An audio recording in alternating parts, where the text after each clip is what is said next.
Vous êtes toujours sur Radio Sensation Normandie, vous avez bien fait de rester fidèle à notre rendez-vous. 10 petites minutes pour en savoir un peu plus sur les acteurs de la vie sociale du territoire berné, terre de Normandie, culture, sport, santé, environnement et politique. Tout cela va nous intéresser aujourd'hui et pour essayer d'ouvrir un peu le débat sur la vie associative, sur l'éducation et sur l'environnement, on va parler de l'énergie, de la fête de l'énergie. L'énergie est en fête actuellement jusqu'à la fin de ce mois d'octobre partout en France. On va recevoir deux intervenants qui vont nous parler de ce sujet ô combien important. Lionel Prévost, qui est vice-président de l'Intercom Berné Terre de Normandie, qui est aussi maire de Cerquigny. Monsieur Prévost, bonsoir. Bonsoir. Et nous avons Karine Guillonneau, directrice du pôle environnement, chargée énergie et climat. C'est ça, Karine? C'est ça, tout à fait. Okay. Bonsoir. Toujours au sein de l'Intercom. Au sein de l'Intercom. Voilà. La première chose, la fête de l'énergie, ça, tout le monde connaît. Il y a des animations un peu partout en France, dans les communes, dans les écoles, etc. Il y a les espaces info-énergie qui permettent aussi de voir comment on peut améliorer son habitat et dépenser un peu moins en chaleur et en électricité, en parlant d'isolation, de chauffage, etc. Et il y a aussi les fameux territoires à énergie positive. On en parle depuis, je vais être large, depuis à peu près 10 ans. Ça se met en place petit à petit sur le territoire. Monsieur Lionel Prévost, qu'est-ce qu'un territoire à énergie positive, tout d'abord? Bien, un territoire à énergie positive, c'est un challenge que l'on doit mener pour faire en sorte de produire autant d'électricité qu'on en consomme, c'est-à-dire autant d'énergie au total que l'on consomme. Donc c'est un vrai projet à moyen et à long terme sur lequel nous nous appuyons pour mener nos politiques sur l'Intercom. Donc ça, c'est des dépenses des mairies en moins, des structures communales, des cantines?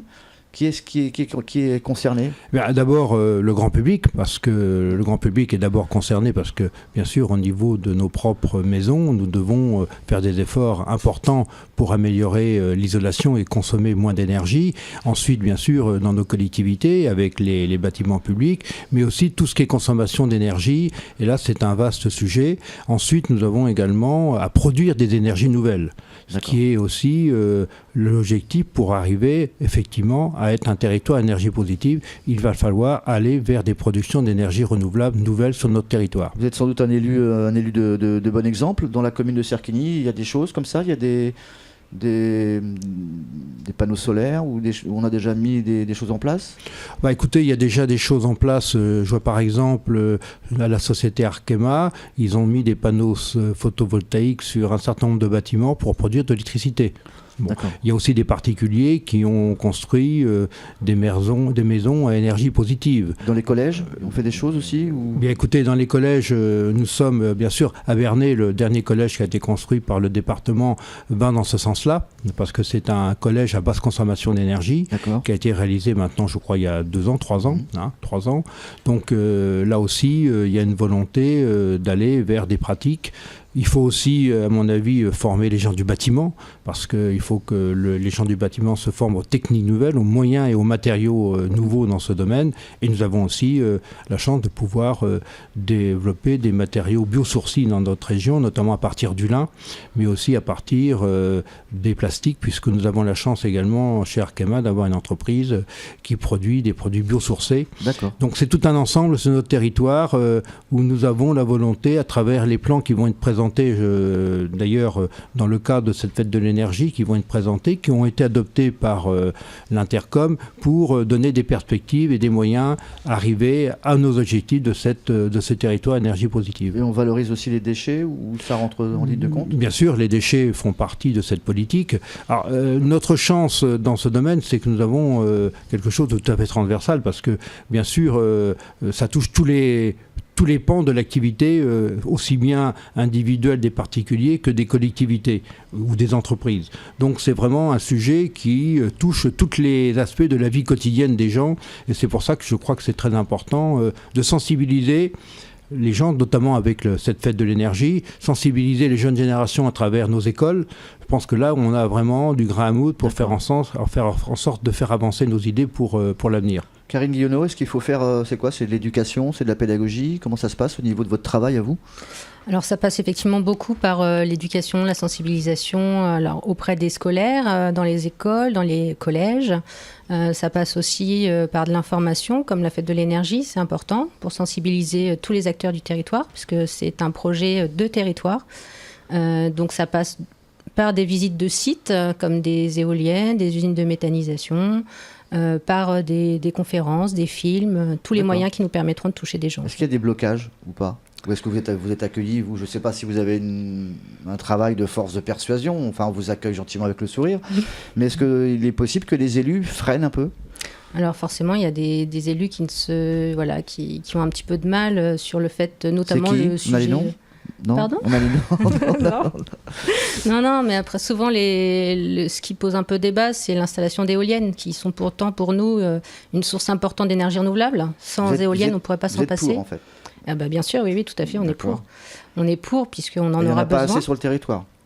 Pour l'instant, il y en a qu'un parc sur l'ensemble de Bernay, Terre de Normandie. Et, on n'en a aucun sur l'ancienne intercom Relais-Charentonne, sur lequel porte notre projet de territoire à énergie positive.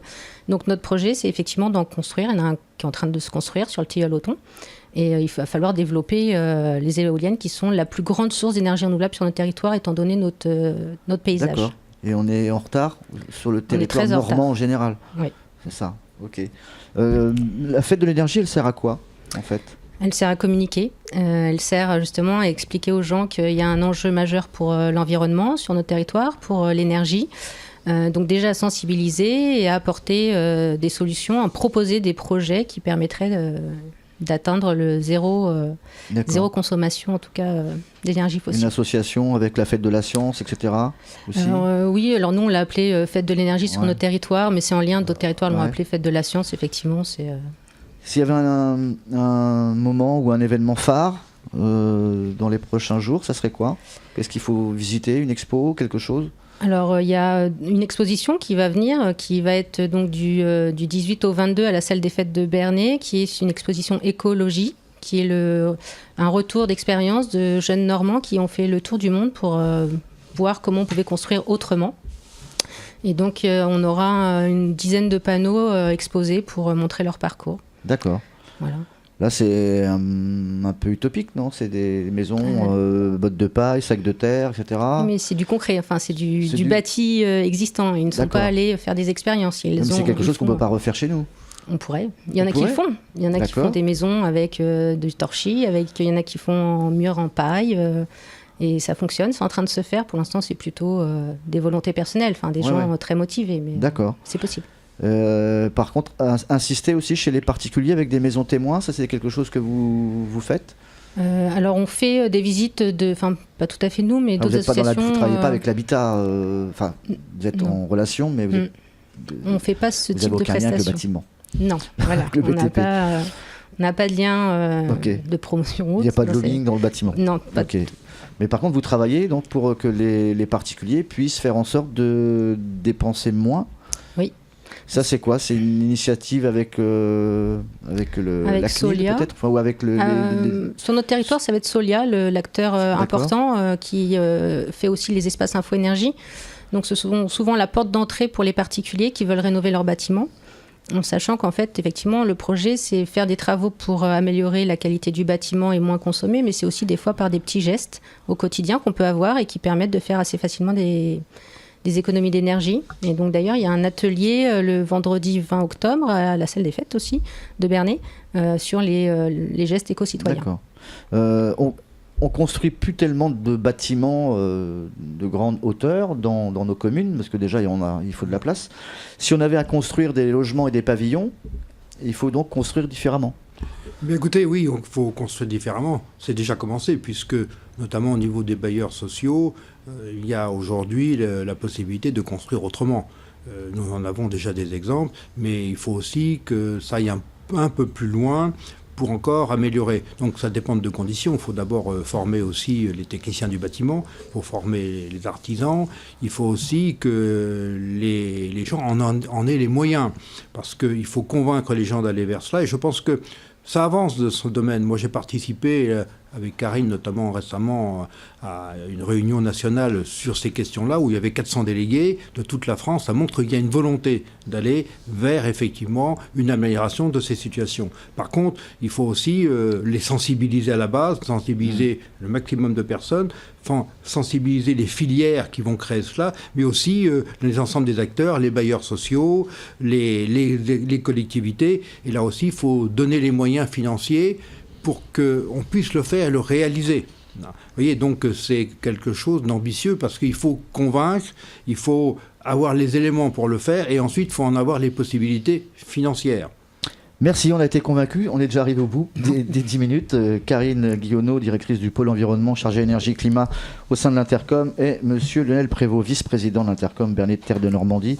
On vous souhaite bon vent pour la suite de vos aventures. Merci. Au revoir.